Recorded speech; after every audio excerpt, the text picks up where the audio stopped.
On parle consommation à présent et on va parler d'ailleurs achat immobilier, travaux également.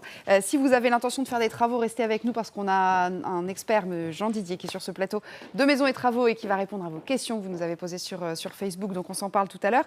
Mais pour l'instant, on va s'intéresser aux achats immobiliers. Alors depuis des années, on n'arrête pas de nous dire qu'il faut acheter, que les taux sont bas, qu'emprunter ne coûte quasiment rien.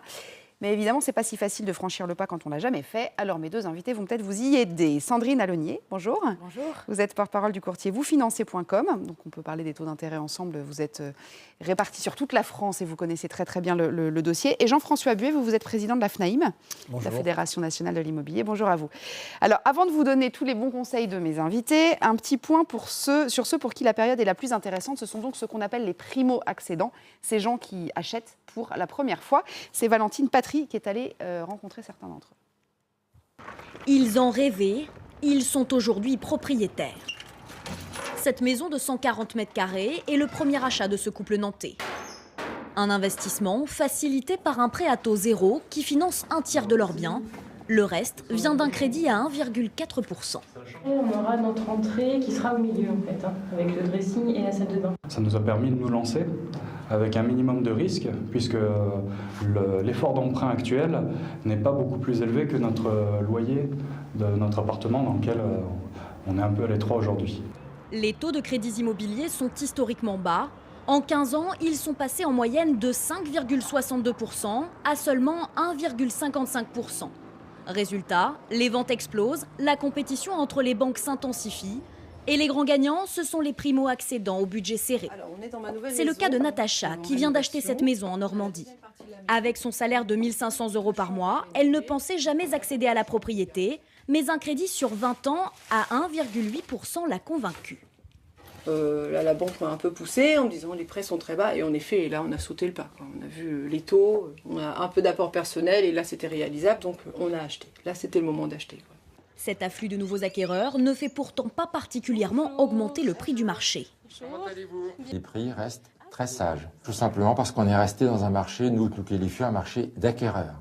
Aujourd'hui, les acquéreurs se savent toujours en position de force par rapport aux vendeurs. Les biens vendus en France atteignent un record cette année. Le marché de l'immobilier est redevenu aussi dynamique qu'il y a 15 ans. Donc, Jean-François Buet, on est d'accord pour dire que c'est le moment d'acheter ?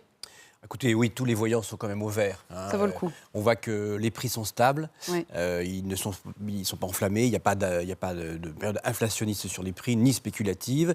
Les taux d'intérêt sont extrêmement bas, les volumes sont importants, mais en même temps, on a plus de logements qu'avant. Donc on a une progression des volumes sans que ça soit vraiment une frénésie. Ouais. Alors, on va commencer par quoi sur des conseils ? Premièrement, il faut bien déterminer ce qu'on veut acheter. C'est sûr que si on est célibataire, on ne vise pas tout de suite la maison avec 5 chambres et un jardin. Oui, de toute façon, on sait aujourd'hui que les gens restent sur des durées relativement courtes dans leur logement. Les reventes se font au bout de 5, 6, 7, maximum 10 ans.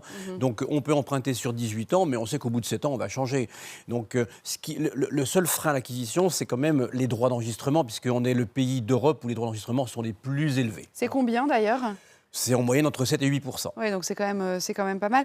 Vous disiez, en général, on reste dans son bien entre 5 et 10 ans maximum. C'est d'ailleurs, il faut peut-être le dire aux primo-accédants, en achetant et en vendant régulièrement qu'on peut grossir. Bien sûr, parce que c'est un peu une épargne forcée, si vous voulez, pour rembourser du capital. Et comme les taux d'intérêt sont très bas, on rembourse peu d'intérêt. Donc, dès le début, on rembourse du capital. Donc, on épargne forcément. Alors, justement, bien déterminer le budget, c'est peut-être le deuxième conseil à donner pour les primo-accédants. Attention à ne pas se mettre aux pommes de terre pendant 15 ans, on est d'accord ?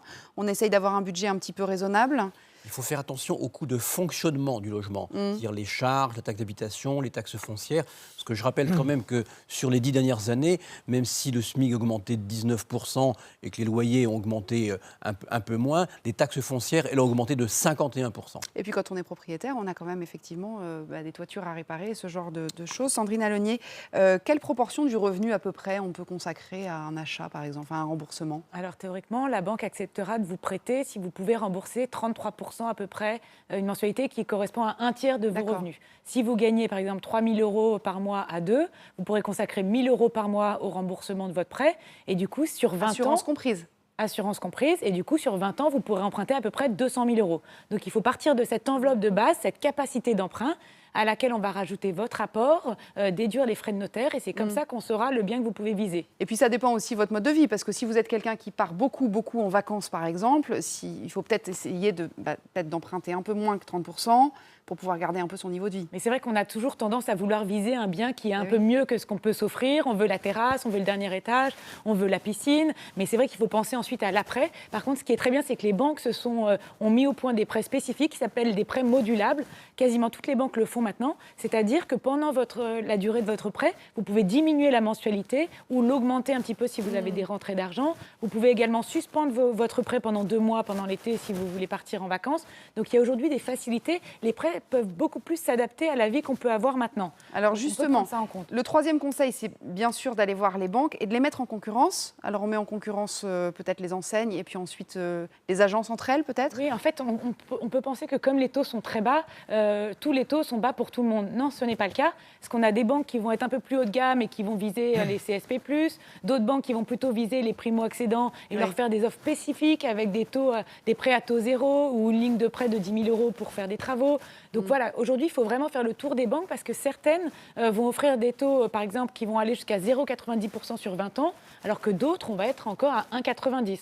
Il y a à peu près 1 point d'écart encore entre les banques. Quand même. Et même au sein d'une même banque, la banque ne va pas faire les mêmes taux à un ancien client qu'à un nouveau. Donc il faut vraiment aujourd'hui faire le tour des banques. Alors, ce qu'il faut savoir quand on envisage d'emprunter, c'est qu'en général, la banque, si vous arrivez dans une nouvelle agence, enfin, d'une nouvelle enseigne, la banque, elle va vous demander de rapatrier vos salaires chez elle, ce qui est de bonne guerre, hein. Ça pour le coup c'est assez logique. Elle est prête à faire quand même des efforts pour obtenir un nouveau foyer dans ses clients, pour attirer des nouveaux clients. Tout à fait, parce qu'aujourd'hui le seul moyen pour une banque d'avoir des nouveaux clients et des clients jeunes qu'elle va pouvoir accompagner sur le long terme, c'est le crédit immobilier. C'est le moment où on est prêt à changer ses comptes et c'est pour ça qu'en ce moment les banques se battent un petit peu pour conquérir des clients. Elles savent que les gens vont acheter, parce que tous les voyants sont ouverts, comme l'a dit M. Buet. Donc les banques peuvent aujourd'hui faire des taux très bas si on ne montre pas de blanche, si on montre qu'on peut prendre des livrets d'épargne, rapatrier ses comptes, etc. C'est toujours intéressant. Alors Jean-François Buet, une fois qu'on a récupéré, donc on a trouvé, on a pisté le logement, on connaît un petit peu son budget, on est allé voir la banque, etc. On fait attention à quoi? On fait attention au voisinage, on fait attention au coup de cœur, je ne sais pas, imaginons je veux déménager parce que mon appart est très sombre et je tombe amoureuse d'un appartement en souplex. Il faut faire un peu attention à ne pas s'emballer. Il faut réfléchir. C'est l'acquisition la plus importante de votre vie. C'est pas une paire de chaussures, on rentre à la maison, on s'est trompé, on la met dans le placard. Non, il faut pas s'emballer, il faut bien comparer. Il faut bien connaître vos critères, votre mode de fonctionnement. Est-ce que vous êtes du matin, du soir? Est-ce que vous avez besoin d'être proche des écoles, votre travail, etc. Il faut bien comparer, bien réfléchir et regarder encore une fois le coût de fonctionnement du logement. Parce qu'effectivement, comme l'a dit Sandrine, tout à l'heure, on regardait le remboursement, mais le remboursement à côté, il y a aussi les charges, taxes foncières, taxes d'habitation, etc. Et puis, il faut se projeter. Mais il faut se projeter à moyen terme, 3, 4, 5 ans. Parce que, de toute façon, la vie est faite de telle façon que dans 7 ans, vous aurez revendu. Et si vous avez bien acheté, vous revendrez bien. Et à la limite, il vaut mieux... Alors oui, ce qu'on dit souvent, quand on achète un bien, il faut penser à la revente. Oui, bien sûr. Et c'est là où le coup de cœur peut être un risque. Parce qu'on peut avoir un coup de cœur... on a tous des souvenirs de gens qui ont acheté sur un coup de cœur parce qu'il y avait une jolie poutre, parce qu'il y avait une jolie porte. Mais il y a le reste. Et il y avait le train qui passait à côté. Et il y avait finalement d'autres contraintes qui étaient plus difficiles à accepter. Donc souvent, il vaut mieux se mettre en location quelque temps, le temps de se donner Surtout quand on arrive dans une agglomération qu'on ne connaît pas. Oui, si c'est ça. Vous êtes muté et que vous ne connaissez pas, écoutez, louez quelques mois et puis regardez le marché. Quand on est sûr, en revanche, on y va. C'est pas la peine d'aller visiter 40 autres appartements pour être sûr que celui-là est le bon. Écoutez, je crois que si vous avez mis en concurrence 2-3 agents immobiliers et que vous avez fait 6-7 visites, si c'est bien ciblé, vous devrez pouvoir trouver. Si vous êtes à 40 visites, c'est quelque part que vous avez raté quelque chose. Vous n'êtes pas prêt. La proposition écrite, elle a une valeur juridique quand on visite un bon appartement et qu'on dit, voilà, je m'engage, etc., je fais une proposition Oui, enfin, elle a une valeur juridique. De toute façon, vous pouvez toujours vous rétracter parce que d'abord, une fois que vous signez la promesse ou le compromis, vous avez toujours 10 jours de délai de rétractation et puis vous avez aussi la condition suspensive de financement. Donc, voilà. Ce n'est pas un engagement définitif. La condition suspensive, c'est évidemment que vous signez votre compromis sous réserve que la banque vous accorde le prêt. Et si ça Mais là, vous devez avoir tous les éléments. C'est un document qui est complet avec les diagnostics, l'ensemble. Il faut savoir que c'est sympa d'acheter un appartement, mais que c'est un petit peu stressant. Il y a autre chose peut-être à négocier, c'est les ventes longues.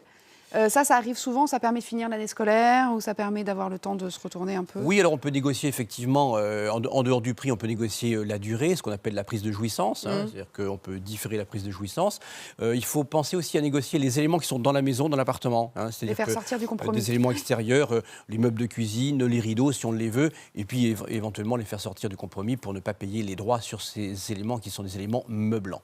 Alors, il y a autre chose. Quand on achète, ça peut être intéressant aussi d'acheter un bien à rénover. Et là, je vais m'adresser à vous directement, Jean Didier, parce que c'est vrai qu'on dit souvent, je parle sous votre contrôle à tous les deux, mais que le coût de la rénovation, c'est à peu près 1 000 € du mètre carré, versus un appartement, alors à Paris ou dans une grande ville, qui sera revendu quand même bien plus cher. Donc ça peut être un bon plan aussi.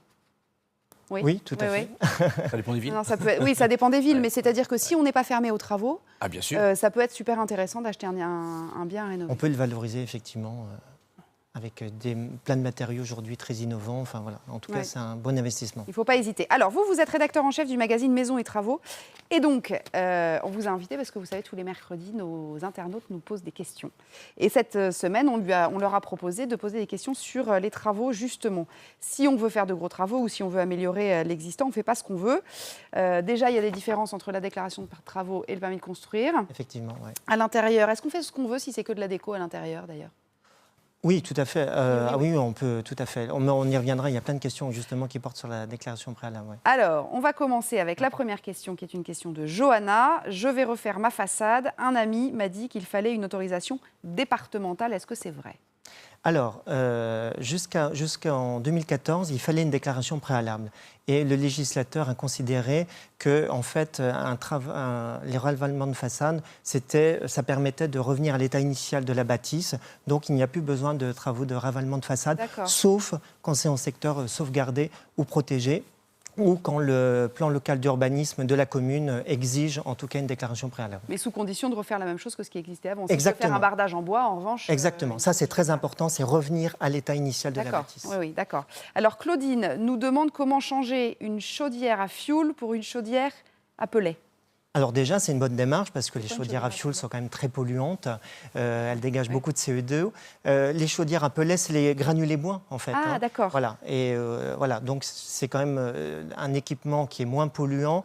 Aujourd'hui, ces équipements sont très performants.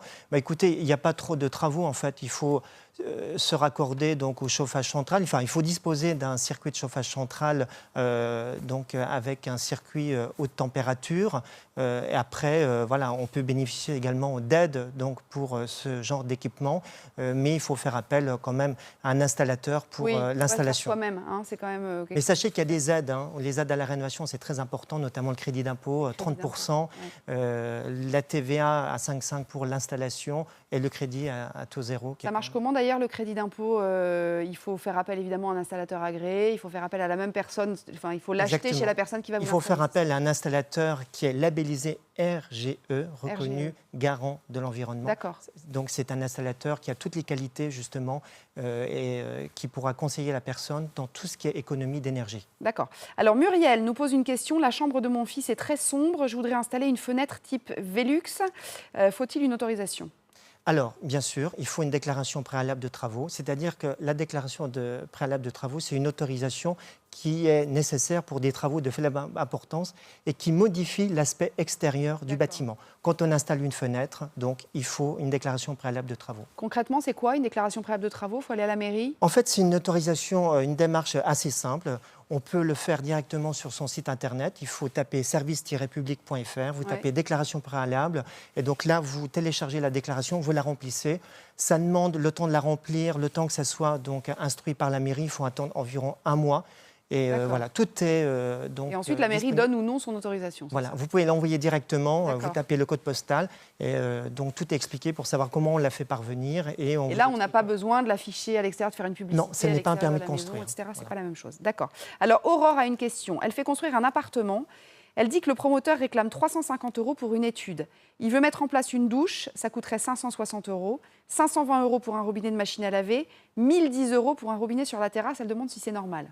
Alors là, on est dans le cadre d'un appartement acheté sur plan. Le contrat manifestement a été signé avec des travaux donc, qui ont été déterminés au préalable, sauf que la propriétaire donc, veut modifier l'aménagement intérieur. Donc là, c'est compliqué parce que pour le promoteur, ça entraîne un surcoût et donc c'est difficile pour la personne. C'est-à-dire qu'elle sera obligée d'accepter ces travaux-là qui ont été définis donc, avant le contrat et de refaire selon ses désirs. Mais c'est une situation très compliquée. Après, elle peut toujours négocier avec le promoteur, mais peut-être que Jean-François peut...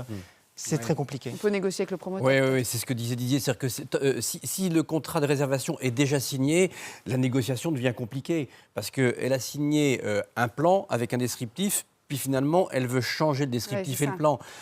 Donc après, les entreprises sont forcément celles du chantier. Donc ça va être difficile de discuter le prix. Donc il faut discuter le prix au moment où on signe. Il faut faire attention. Mais pas après. C'est difficile d'anticiper. C'est difficile. En premier achat notamment, c'est stressant. On n'imagine pas que ces surcoûts-là, le robinet sur la terrasse, où est-ce qu'il faut aller chercher l'eau, par où est-ce qu'il faut passer, est-ce qu'il y a des doublages à faire? Il faut regarder les devis. Bon. Romain, qui va refaire la façade de sa maison dans le jardin. Il faut qu'il pose un échafaudage. Alors du coup, sachant que ce n'est pas côté rue, est-ce qu'il faut une autorisation? Non, l'échafaudage, c'est pour un travail temporaire. Pour des travaux temporaires, non, il n'y a pas besoin de déclaration. Vous êtes tranquille, mon cher Romain. Eric, un voisin me menace de m'attaquer en justice parce que ma terrasse fait 22 mètres. Savez-vous ce que je risque, sachant que je l'ai installée sans autorisation? En gros, est-ce qu'il faut une autorisation pour installer une terrasse de 22 mètres? Alors là, c'est un peu subtil. C'est-à-dire que si vous installez une terrasse de plein pied, il n'y a pas besoin de déclaration préalable. D'accord. Par contre, si vous surélevez votre terrasse, si vous l'installez sur des plots, par exemple, là, il faut une déclaration préalable. Ah bon? Si elle fait moins de 20 mètres carrés, si elle fait plus de 20 mètres carrés, il faut un permis de construire. Et sur des plots, ça veut dire sur des pilotis? Elle est surélevée, voilà, il faut qu'elle soit surélevée. S'il y a une marche, vous êtes obligé de la déclarer. Si c'est une terrasse plein pied, il n'y a pas besoin de déclaration préalable. C'est assez subtil, donc effectivement, là, on n'a pas trop les détails, donc il faut bien vérifier. Donc si ça fait moins de 20 mètres carrés, c'est une autorisation préalable. Si elle est surélevée. Si ça fait plus, c'est un permis de construire. C'est un permis de construire. Au-delà de 20 mètres carrés, on dépose un permis de construire. Ok, bon, c'est très, très clair. Lucie veut installer une cheminée dans une dépendance au fond du jardin. Est-ce qu'il faut faire une déclaration? Alors, on en revient à la déclaration préalable. Pour des annexes de la maison durable, vous voulez installer une cabane, une cabine de toilette, une pergola. À partir du moment la hauteur ne dépasse pas 12 mètres et que la superficie n'excède pas 5 mètres carrés, il n'y a pas besoin de déclaration préalable. Alors, il faut que ça soit une grosse... carrés, c'est un peu pour le coup. Donc là, manifestement, pour une petite cheminée, il n'y a pas de souci. Oui, d'accord. Florian veut transformer son garage en véranda. Il n'y a que des travaux d'aménagement à faire, dit-il. Est-ce qu'il peut y aller tranquillement, sans souci? Alors, ça dépend déjà, qu'est-ce qu'il veut faire dans cette véranda. Peut-être qu'il va falloir créer des ouvertures. Donc là, une nécessité de déclaration préalable. Après, il y a... Alors, peut-être que le garage il est humide, il y aura des travaux à faire. Enfin, il faudra bien déjà voir quelle est la fonction et à partir de là, bon, c'est une rénovation classique. Par contre, comme c'est donc un aménagement d'un garage, ça va rentrer donc dans la taxe d'habitation. Il faudra bien être vigilant par rapport à ça. Ça, il faut pas l'oublier. Sébastien nous demande si on peut poser n'importe quel type de tuile sur sa toiture. Ah, ça c'est un vaste débat. On est le pays des 300 fromages et on est le pays aussi des 700 tuiles. 700 tuiles. Donc il y a énormément de tuiles. En gros, on distingue 3 catégories. Il y a la tuile plate comme en Bourgogne, il y a la tuile mécanique comme à Bordeaux ou à Nantes, et puis il y a la tuile creuse, la tuile canal dans le sud de la France. Il y a des coloris, des formes très différentes. Et donc là, généralement, on suit le style régional, c'est très compliqué, on ne peut pas changer comme ça. Le propriétaire peut l'inclure dans un permis ou dans une déclaration préalable, mais souvent c'est refusé. Après, c'est de la négociation. On ne va pas mettre de l'ardoise dans le Var, quoi. On est d'accord. Et là, il faut une déclaration préalable si on veut changer la couleur. Par exemple, si on veut rénover son toit et c'est une autre couleur, il faut une déclaration préalable. Dernière question de Laurent. Je vais installer un poêle à granules chez moi. La sortie d'air sera sur la terrasse. Est-ce que je dois faire une déclaration? Normalement, non. Mais il faut savoir que pour tout ce qui est climatisation, aération, une déclaration préalable est nécessaire. Là, je pense que dans ce cadre-là, normalement... il y a des crédits d'impôt. Comment? Sur ce genre de choses, il y a des crédits d'impôt. Crédits d'impôt, TVA, les aides à la rénovation, il faut aller sur le portail rénovation.gouv.fr. tous les conseils. On a appris plein de choses. Ah, si vous vouliez nous dire un petit mot du prix de la rénovation que vous organisez avec nous. Oui, c'est un grand événement à Maisons et Travaux. C'est la 2e édition. On élit les plus belles rénovations en France. Là, on arrive quasiment à la fin du vote. En fait, on a reçu plus de 300 dossiers. On a sélectionné 10 dossiers, on a réalisé 10 reportages et on peut voter donc sur maison-travaux.fr et lire les plus belles rénovations en France. Super, bon bah écoutez, merci beaucoup, on a appris plein de choses. Maintenant on peut acheter les yeux fermés, ça y est, on est tranquille. Allez, la suite sur LCI, c'est le journal.